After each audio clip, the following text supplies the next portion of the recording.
नमस्कार, आप देख रहे हैं लाइव भारत। मैं इस समय बच्चू भैया जिंदाबाद, बच्चू भैया जिंदाबाद, बच्चू भैया जिंदाबाद, आरक्षण को लेकर सरकार से मांगे करते रहे हैं, लेकिन आज उन्होंने मिलर हाई स्कूल में एक रैली रखा है और क्या कह रहे हैं उससे बात करके हम आपको बताते हैं। अब हम लोग लड़ना सीखे, अब हम लोग को लड़ना है और आने वाले चुनाव में आप लोग जान रहे हैं कि लोकसभा चुनाव है और हम ये तमाम लोग से कहो ये नीचे कर लीजिए कि हम लोग को इस चुनाव में दिखा देना है, अपनी ताकत दिखाना है कि हमारा जो अधिकार नहीं देता है उसको हम वोट नहीं करेंगे, अपनी समाज को वोट करेंगे या हम उसको गिराएंगे जो हमारा अधिकार नहीं दे रहा है। तो इसलिए मैं बंधु से मैं कहना चाह रहा हूँ कि मेरे जितने आप बेलन लेकर आए, बेलन आप लोग उठा दीजिए। देखिए बेलन ये रोजी रोटी का सवाल है, इस बेलन से हम लोग का बाल बच्चे का रोटी खाने पीने का व्यवस्था होता है। तो कैसे इस बेलन के माध्यम है कि हम लोग ये संकेत देना चाहते हैं, सरकार को बताना चाह रहे हैं, बिहार सरकार हो या केंद्र सरकार हो कि हमारा हक जल्द से जल्द दे, नहीं तो इस बेलन के माध्यम से, इस बेलन से हम लोग प्रहार करेंगे। आप लोग तैयार है ना?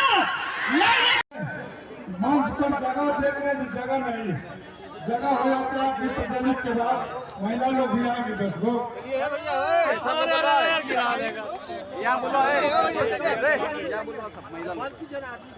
अरे इनको है भेज रहे हैं तो आप बोलो अनाउंसर करें यहाँ पर कर देगा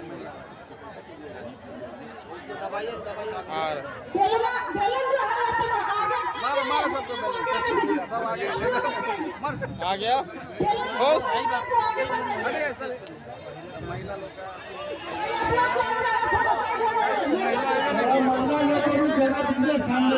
ठगते रहे तब हम लोग ठगने का काम नहीं करेंगे। ये बेलन दिए हैं तो रोटी देना पड़ेगा, और नहीं तो बेलन उसी के कहीं और जगह हम लोग इस्तेमाल करेंगे। और बेलन है तो रोटी दीजिए। अब मैं ज्यादा कुछ नहीं कहूँगा, एक शायर के माध्यम से संबोधित करूंगा। मैं मौत से नहीं डरते, मैं मौत से नहीं डरते, हथेली पे जान रखता हूँ। मैं संख्या शक्ति प्रदर्शन, क्या मायने है शक्ति प्रदर्शन का? देखिए, हमारे पूर्वज आज़ादी के बाद से लड़ते रहे हैं SC और ST के आरक्षण के लेकर के, और आज तक जो बिहार सरकार है या केंद्र सरकार है वो फाइलों में उलझाने का काम किया जाता रहा। तो ऐसी परिस्थिति में जो है सो कि हम लोगों को अब सरकार के खिलाफ आवाज़ बुलंद करना पड़ा है। सिर्फ जब चुनाव आता है तब एक फ़ाइल, एक चिट्ठी भेज दी जाती है। अभी भी देखिए रिसेंट है कि 12 तारीख को सेशन 12 को सेशन समाप्त होता है, 11 तारीख को चिट्ठी भेजा जाता है। इसलिए बिहार सरकार के मानसिकता को समझा जा सकता है। तो इस बार हम लोगों ने ठाना है कि चाहे जो भी बिहार में सरकार हो या केंद्र में सरकार हो, अगर हमारा SC और ST का आरक्षण इस पर भी विचार कर लीजिए, नहीं करते हैं तो हम लोग सरकार के खिलाफ वोट करेंगे और सरकार के हराने का काम करेंगे। अच्छा सर, ये बताइए आप लोग के में अभी एक कोई लोग बोल रहा था कि आदिवासी को जो आरक्षण मिला हुआ वही हमको चाहिए, उसी वर्ग में रखिए, इसमें क्या? ST हम लोग हैं, हम पहले से भी हैं, वही हैं हम लोग। हम लोगों को तो आज़ादी के बाद उस सूची से निकाल दिया गया। आज भी हम लोगों ने सवाल किया है माननीय गृह मंत्री जी से, उन्होंने लिख कर दिया है कि 1871 और 72 में अंग्रेज़ों द्वारा जो जनगणना कराई गई उसमें हम लोग ST हैं। तो वर्ग बदलता है, जात नहीं बदलता है। हम जात तो जो थे वो हैं, हम लोग को ज़बरदस्ती इस सूची से बाहर किया गया है। हम लोग उस सूची में शामिल होना चाहते हैं। बेलन लेकर आई है, क्या असर पड़ेगा इससे?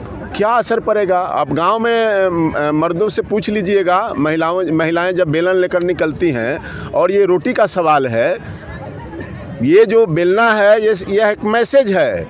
हमारे बच्चों का रोटी का सवाल है, आरक्षण हमारे बच्चों का रोजगार का सवाल है। अगर नहीं दीजिएगा तो चुनाव में वोट मांगने आइएगा तो इसी बेलना से हम आपका स्वागत करेंगे। ये संकेत है बिहार और केंद्र सरकार। अच्छा, ये नोनिया बिन बेलदार का लगातार बहुत दिनों से चल रहा है, 1 साल ज़्यादा हो गया, अभी तक कुछ उम्मीद है सरकार से कि जो मांगे आपके पूरी हो जाएगी? वो उम्मीद